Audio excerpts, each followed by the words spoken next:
আসসালামু আলাইকুম। আজকের ভিডিওতে আমরা দেখব কিভাবে একটি কার্যকর বন্ধকনামা চুক্তিপত্র সম্পাদন করবেন। আমাদের গ্রামে-গঞ্জে হরহামেশা টাকার প্রয়োজনে জমি বন্ধক রাখা হয়, যাতে পরবর্তীতে উভয় পক্ষের মধ্যে কোনো ঝামেলার সৃষ্টি না হয়। তার জন্য বন্ধকনামা একটি কার্যকর ভূমিকা রাখে, যা উভয় পক্ষের মধ্যে বিরোধ সৃষ্টি হলেও এই বন্ধকনামা চুক্তিপত্র উপস্থাপন করে স্থানীয় সালিসি ও যথাযথ আইনগত ব্যবস্থা গ্রহণ করা যেতে পারে। তো চলুন জেনে নেই একটি বন্ধকনামা চুক্তিপত্রে কি কি শর্তাবলী উল্লেখ থাকে। ঘরোয়া জমি বন্ধক চুক্তিনামা। এই ঘরোয়া বন্ধক চুক্তিনামা পত্র কোনো অফিসিয়াল বা আনুষ্ঠানিক নয়, বরং এটি ঘরোয়াভাবেই ব্যবহারের উপযোগী। তাই এটিকে আপনার নিজের তথ্য অনুযায়ী সম্পাদন করতে হবে। বন্ধকনামা চুক্তির শর্তাবলী কি? যেমন আমি এখানে প্রথম পক্ষ হচ্ছে গ্রহীতা, যিনি টাকার বিনিময়ে জমি বন্ধক হিসেবে গ্রহণ করছেন। প্রথম পক্ষ তাহার 1 লক্ষ টাকা দ্বিতীয় পক্ষকে ধার হিসেবে প্রদান করিয়া নিজ মালিকানাধীন 33% জমি বন্ধক হিসেবে গ্রহণ করলেন। দ্বিতীয় পক্ষও তাহার নিজ টাকার প্রয়োজনে প্রথম পক্ষের নিকট এক নির্দিষ্ট কোনো মেয়াদে জমি বন্ধক বাবদ জমির দখল ছাড়িয়া দিলেন।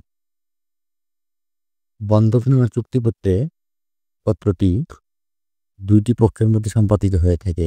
যেমন প্রথম পক্ষ বন্ধক গ্রহীতা, যিনি টাকার বিনিময়ে জমি বন্ধক হিসেবে গ্রহণ করেছেন, তার নাম ও ঠিকানা। দ্বিতীয় পক্ষ বন্ধকদাতা, যিনি টাকার ধারের বিনিময়ে প্রথম পক্ষ গ্রহীতার নিকট জমি বন্ধক রাখলেন, তার নাম ও ঠিকানা। এখানে দাতার ঠিকানা, যিনি জমি বন্ধক রাখলেন, এরপর হচ্ছে যিনি জমি বন্ধক হিসেবে গ্রহণ করলেন, তার নাম ঠিকানা। এরপর দিবেন জমির বিবরণ হচ্ছে মৌজার নাম, জমির পরিমাণ, কত টাকা দিয়ে বন্ধক দেওয়া হলো বা টাকা দিয়ে বন্ধক রাখতে হবে, তার বন্ধকের মূল্য, উপজেলা এবং জেলার নাম। তারপর থাকবেও বন্ধকি জমি হস্তান্তরের বিবরণ, যিনি জমির মালিক তিনি কিভাবে জমিটি দখলে আছেন, কোন সূত্রে তিনি মালিক, তার একটি বিবরণ দিতে হবে। জমির রেকর্ডীয় মালিক হইতে পরবর্তী হস্তান্তরের বিবরণ, যেটা দ্বিতীয় পক্ষ তিনি বন্ধকদাতা কোন সূত্রে জমি মালিকানার অধিকার আছে, তার বিস্তারিত বিবরণ। এবং জমি বন্ধক রাখার প্রয়োজনীয়তা, এই বন্ধকদাতার তার কিসের প্রয়োজনে জমি বন্ধক রাখে, তার বিবরণ। বন্ধকি জমির তফসিল বর্ণনা, জেলা, উপজেলা, মৌজা, খতিয়ান, দাগ নাম্বার, জমি সিং, বন্ধকি জমির পরিমাণ, তারপর থাকবে প্রথম পক্ষের স্বাক্ষর থাকবে, যিনি ভূমি গ্রহণ করলেন। দ্বিতীয় পক্ষের স্বাক্ষর থাকবে, যিনি বন্ধক রাখলেন জমিটি। তারপর থাকবে পত্র বন্ধকনামা চুক্তিপত্র, ঐকি স্ট্যাম্প লিখিত, এবং অত্র বন্ধকনামায় 3 জন সাক্ষী রহিল।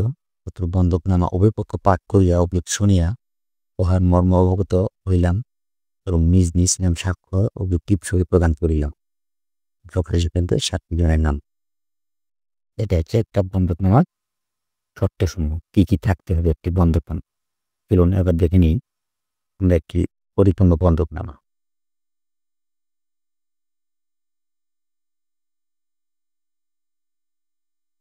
আমরা একটি বন্ধকনামা এখানে প্রথমে লিখেছি প্রথম পক্ষ যিনি গ্রহীতা, তার নাম ঠিকানা দেওয়া আছে, গ্রহীতার নাম, ঠিকানা, পেশা, গ্রাম, উপজেলা, জেলা।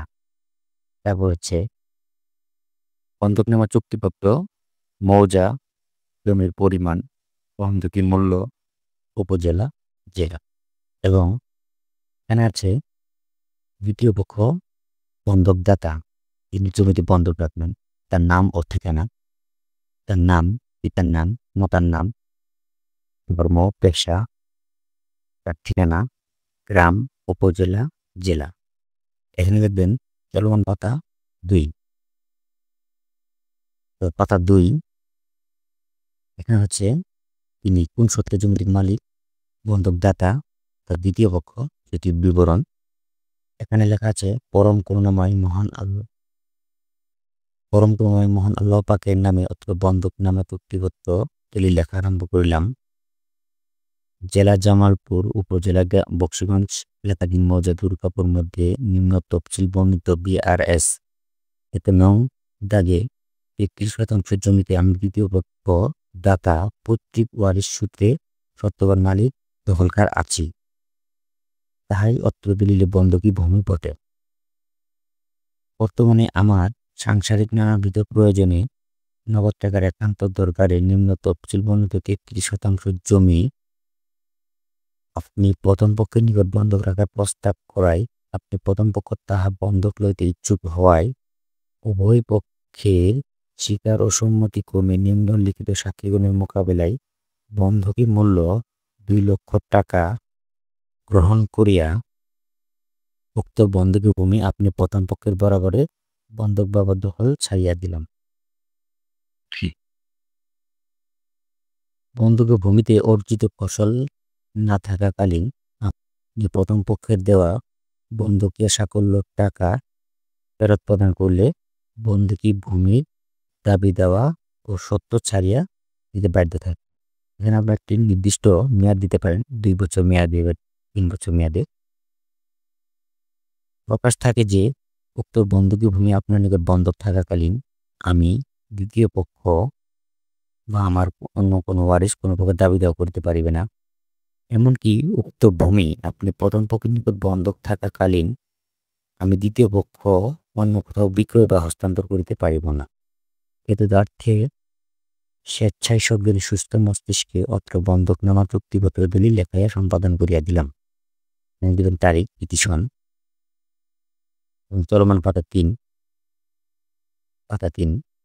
বন্ধকি ভূমির তফসিল জেলা, উপজেলা এবং মৌজা।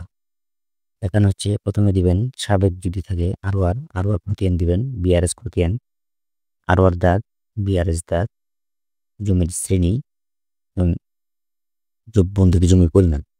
আপনাদের কয়েকটি দাগও থাকতে পারে, একাধিক দাগ থাকতে পারে, আপনার একাধিক দাগ দিয়ে দিতে পারেন। এবং এটি হচ্ছে কথায় মুয়াজি 33% জমি। এখানে আপনারা এই জমিটির একটি চৌহদ্দিও দিতে পারেন, জমির চারপাশে কে আছে সেটিও দিতে পারেন, এইটি উল্লেখ করতে পারেন। তারপর হচ্ছে পত্র বন্ধকনামা চুক্তিপত্র আমরা লিখবো এখানে আসলে কার্যকর হচ্ছে আপনার 100 টাকা মানে 3টি স্ট্যাম্পে লিখলে সেটা আইনসম্মত এবং আইনিভাবে কার্যকর হয়। তো আমরা এখানে লিখব 3টি পিন ফর্দে স্ট্যাম্পে লিখিত এবং অত্র বন্ধকনামায় 3 জন সাক্ষী রইল। অত্র বন্ধকনামা চুক্তিপত্র উভয় পক্ষ পাঠ করিয়া শুনিয়া উহার মর্ম অবগত হইলাম এবং নিজ নিজ নাম স্বাক্ষর টিপসই প্রদান করিলাম। এখানে থাকবে প্রথম পক্ষের স্বাক্ষর নিচে, এখানে দ্বিতীয় পক্ষের স্বাক্ষর থাকবে নিচে, সাক্ষীগণের নাম। এখানে মুসাবিদেকারী একজন আপনি পারলে এখানে একজন উকিল অথবা একজন দলিল লেখকের স্বাক্ষর নিতে পারেন।